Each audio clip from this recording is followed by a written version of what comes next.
सोचो, तुम एक छोटा सा बॉक्स खोलो और उसी पल तुम्हारी जिंदगी हमेशा के लिए बदल जाए।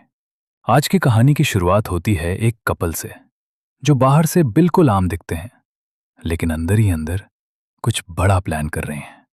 रात का समय है और ये दोनों पूरी तैयारी के साथ एक ग्रोसरी स्टोर में घुसते हैं। सब कुछ बहुत तेजी से होता है। शेल्फ्स खाली होने लगते हैं, कैश काउंटर लूट लिया जाता है। लेकिन इतना सब करने के बाद भी उनका मन नहीं भरता। तभी लड़की की नजर जाती है कैशियर के पीछे रखे एक रहस्यमयी बॉक्स पर। लड़की जिद करती है, ये बॉक्स खोलो। कैशियर की आंखों में डर साफ दिख रहा था। वो कांपती आवाज में कहता है, मत खोलो, इसमें वो नहीं है जो तुम सोच रही हो। लेकिन लालच इंसान से क्या नहीं करवाता। लड़की बिना सोचे वो बॉक्स खोल देती है। तभी एक तेज आवाज गूंजती है और स्क्रीन कट हो जाती है। अब हम पहुंचते हैं एक वीराने जंगल में, जहां चारों तरफ सन्नाटा है और बीच में एक अकेली लड़की। उसकी हालत देखकर लगता है वो कई दिनों से भूखी है, कमजोर, डरी हुई और पूरी तरह अकेली। उसके अतीत में क्या हुआ ये कोई नहीं जानता, लेकिन एक बात साफ है, वो यहां जिंदा रहने की लड़ाई लड़ रही है। चलते चलते उसे एक पुरानी लकड़ी की झोंपड़ी दिखाई देती है। आखिरी उम्मीद के साथ वो अंदर जाती है। अंदर सब शांत है, लेकिन तभी उसकी नजर पड़ती है एक बैग पर। वो बैग खाने से भरा हुआ था।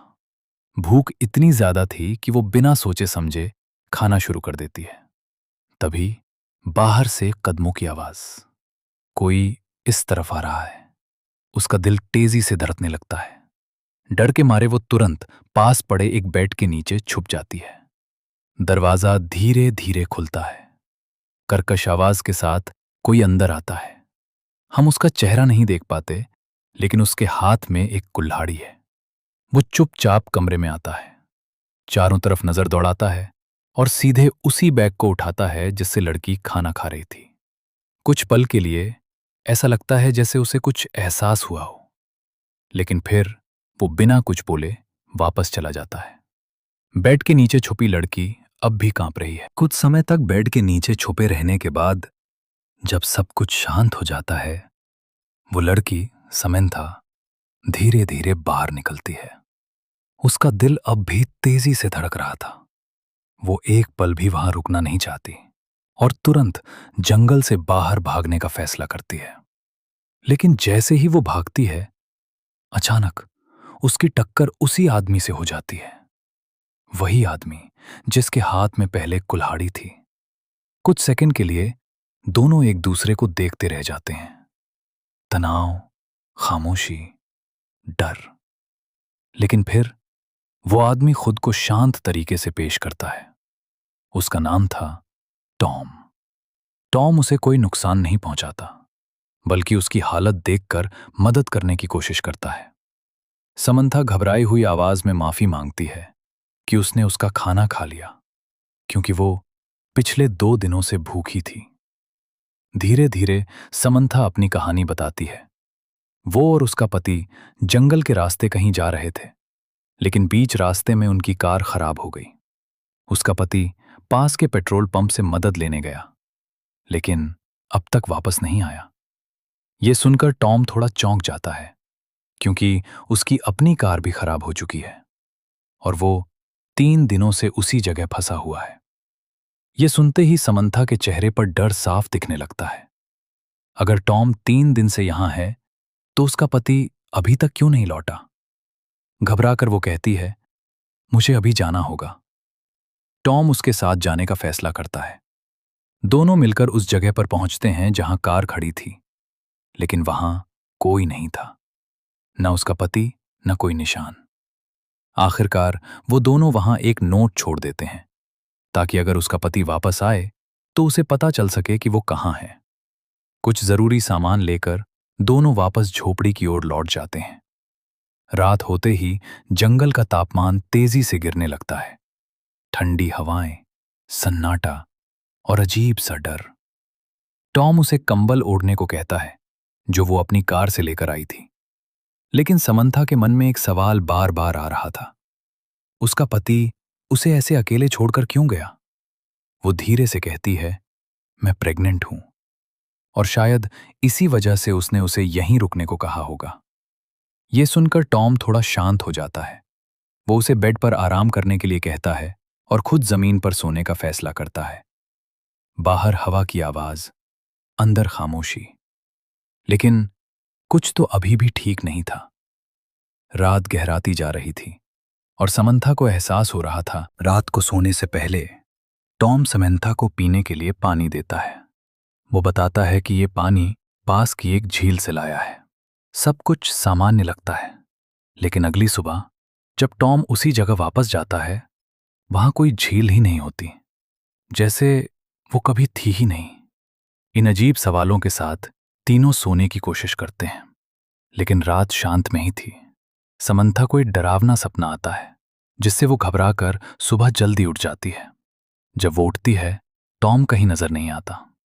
वो बाहर जाती है और उसे एक लड़की दिखती है, सफेद बालों वाली, बेहोश हालत में। वो तुरंत उसे अंदर लेकर आती है। कुछ देर बाद जब उस लड़की को होश आता है, हम पहचान पाते हैं कि वही लड़की है जिसने ग्रोसरी स्टोर में चोरी की थी, यानी जोड़ी। लेकिन सबसे बड़ा सवाल, वो यहां कैसे को देखती है? जैसे ही दौड़ी समंथा लगती है, उसे लगता है कि ये सब उसी का जाल है। समंथा उसे पूरी कहानी बताती है, लेकिन जोड़ी को यकीन नहीं होता। गुस्से में वो झोपड़ी से बाहर निकल जाती है। इसी बीच टॉम अपनी कार से फ्यूल निकाल रहा होता है ताकि वो गाड़ी को चालू कर सके। तभी अचानक दो तेज आवाजें गूंजती हैं। टॉम घबरा जाता है और उसके हाथ से फ्यूल गिर जाता है। वो चिल्लाकर पूछता है, कोई है वहां? लेकिन चारों तरफ सिर्फ सन्नाटा। डरा हुआ टॉम वापस झोपड़ी में आता है और देखता है अब वहां एक नई लड़की भी है। जोड़ी अपनी कहानी बताती है कि उसका अपने बॉयफ्रेंड से झगड़ा हुआ और वो उसे छोड़कर चला गया। अब वो सिर्फ यहां से निकलना चाहती है। टॉम उसे रहने की इजाजत दे देता है, लेकिन एक शर्त पर, उसे भी उनके साथ मिलकर काम करना होगा। अगले दिन तीनों के बीच बातचीत होती है और धीरे धीरे उनके बीच भरोसा बनने लगता है। लेकिन टॉम को कुछ अजीब महसूस होता है। वो नोटिस करता है जितनी दूर वो जाता है, उतना ही वापस उसी जगह के पास आ जाता है, जैसे वो इस जगह से बाहर निकल ही नहीं सकता। टॉम वापस आकर कहता है, ये जगह ठीक नहीं है, हमें यहां से निकलना होगा। फिर वो पूछता है, तुम लोग जा कहाँ रहे थे? समंथा कहती है, न्यू हैम्पशायर। लेकिन जोड़ी बोलती है, नहीं, ये डकोटा है। और टॉम कहता है, मैं तो लॉस एंजलिस के रास्ते पर था। अब तीनों समझ जाते हैं ये कोई सामान्य जगह नहीं है। तीनों अलग अलग जगहों से आए थे, लेकिन फंसे एक ही जगह पर हैं। टॉम फैसला करता है, कल सुबह हम जितनी दूर जा सकते हैं जाएंगे। शायद उन्हें कोई रास्ता मिल जाए। रात को तीनों को एक जैसा अजीब सपना आता है, जैसे कोई उन्हें पकड़कर उन पर कोई अजीब सा प्रयोग कर रहा हो। कोई उन्हें इंजेक्शन दे रहा है। समंथा दर्द में तड़प रही है और बाकी दोनों भी वही महसूस कर रहे हैं। सुबह होती है। तीनों अपना सामान समेटते हैं और एक अनजान दिशा में चल पड़ते हैं, इस उम्मीद में कि शायद इस रहस्यमयी जगह से बाहर निकलने का रास्ता मिल जाए। रात के समय समंथा और जोड़ी आपस में बातें कर रही होती हैं। धीरे धीरे जोड़ी अपने अतीत के बारे में बताती है। उसकी माँ उसे जन्म देते ही गुजर गई और तब से वो अनाथ आश्रम में पली बढ़ी। उसकी जिंदगी हमेशा से मुश्किल रही है। तभी अचानक जोड़ी का पैर किसी चीज से टकराता है और वो गिर जाती है। गिरते ही उसकी जेब से पैसों की गड्डी बाहर गिरती है। टॉम हैरान हो जाता है, इतने पैसे तुम्हारे पास कैसे आए? जोड़ी जवाब देती है, ये मेरी सेविंग है जो मैं अपने बॉयफ्रेंड के साथ रखती थी। इसी दौरान समंथा की नजर उस चीज पर जाती है जिससे जोड़ी टकराई थी। वो एक लोहे का हैंडल था। टॉम अपनी कुल्हाड़ी से उसे तोड़ता है और नीचे से खुलता है एक पुराना बंकर। तीनों अंदर जाते हैं। अंदर पुराने जमाने का सामान पड़ा था, जंगी उपकरण और कई कैन फूड, जिन पर एक खास चिन्ह बना हुआ था। समंथा बताती है, उसके पिता युद्ध से जुड़े रहे हैं, इसलिए वो इन चीजों को पहचानती है। टॉम कुछ जरूरी सामान लेकर बाहर आता है, लेकिन बाहर आते ही वो फिर उसी झोंपड़ी के पास खड़े थे, जबकि वो सीधा रास्ता चलकर आए थे। अब ये साफ हो चुका था, ये जगह सामान्य नहीं है। रात को डिनर के दौरान जोड़ी सच बता देती है। वो चोरी करती है, क्योंकि उसके पास कोई और रास्ता नहीं था। वो पढ़ी लिखी भी नहीं है। समंथा उससे पैसे देखने को कहती है। जब वो पैसे देखती है तो अचानक हंस पड़ती है, क्योंकि उन पैसों पर लिखा था 1984। समंथा कहती है, ये तो फ्यूचर के पैसे हैं। लेकिन जोड़ी बोलती है, नहीं, मैं तो 1984 में रहती हूं। समंथा चौंक जाती है, क्योंकि उसके हिसाब से अभी साल 1964 है। अब दोनों टॉम की तरफ देखते हैं और उससे पूछते हैं, तुम किस साल से हो? टॉम जवाब देता है, 2011। अब तीनों को समझ आ जाता है ये तीनों अलग अलग समय से आए हैं, लेकिन फंसे एक ही जगह पर हैं। तीनों अपनी अपनी कहानी शेयर करते हैं। शुरू में टॉम को ये सब मजाक लगता है, लेकिन जैसे जैसे वो सुनता है उसे एहसास होता है यहां कुछ बहुत बड़ा गलत हो रहा है। तभी बाहर से फिर वही तेज आवाज गूंजती है। इस बार वो देखने बाहर जाता है तो एक अनजान आदमी खड़ा था, हाथ में हथियार लिए। टॉम उससे मदद मांगने की कोशिश करता है, लेकिन वो आदमी एक अलग भाषा में बात करता है। वो इशारों में टॉम को अपना हथियार फेंकने को कहता है। टॉम मान जाता है और अगले ही पल सब कुछ बदल जाता है। जब टॉम की आंख खुलती है, तीनों बंधे हुए होते हैं और वो आदमी गायब होता है। अब डर और बढ़ चुका था। समंथा पूछती है, क्या भविष्य में समय में सफर करना मुमकिन हो गया है? टॉम जवाब देता है, नहीं, अभी तक ऐसा कुछ नहीं बना। कुछ देर बाद वो आदमी वापस आता है, टॉम को बाहर ले जाता है और उसे मजबूर करता है जानकारी देने के लिए। फिर उसे एक पेड़ से बांध देता है। वो वापस अंदर आता है और दोनों लड़कियों से पूछने लगता है, तुम कौन हो और कहां से आई हो? तभी उसकी नजर जाती है जोड़ी के लॉकेट पर और वो उसी के बारे में पूछने लगता है। जोड़ी का लॉकेट सामने आया और उसे देखते ही जर्मन आदमी का गुस्सा बढ़ गया। उसके गले में भी वही लॉकेट था और उसमें एक महिला की तस्वीर थी जो हूबहू समानता की मां जैसी दिखती थी। जोड़ी की तरफ इशारा करते हुए पता चलता है वो महिला जो तस्वीर में है वही उसकी नानी है। और फिर सबसे बड़ा झटका आता है। जोड़ी की जन्म तारीख थी 3 जून 1964, यानी जिस दिन उसकी मां की मौत हुई थी उसी दिन वो पैदा हुई थी। अब केबिन में सन्नाटा था। हर कोई अपने सच से टूट चुका था। समानता को पता चलता है कि उसका पति युद्ध में पहले ही मारा जा चुका था। वो टूटकर बाहर चली जाती है। इधर टॉम जोड़ी को एक और सच्चाई बताता है। उसकी मां एक अपराधी थी जो अपने पति के साथ मिलकर लूटपाट में शामिल थी और अंत में उसी जुर्म की वजह से उसकी मौत हो गई। जोड़ी यह सुनकर टूट जाती है। उसे अब समझ आता है कि उसकी पूरी जिंदगी झूठ पर बनी थी। तीनों अब एक ऐसे सच में फंस चुके थे जिससे निकलना नामुमकिन लग रहा था। तीनों को अचानक अपने अपने भविष्य की झलक दिखती है। समानता अपने बच्चे को जन्म देते हुए मरती है। टॉम अपने अतीत में हिंसा का सामना करता है।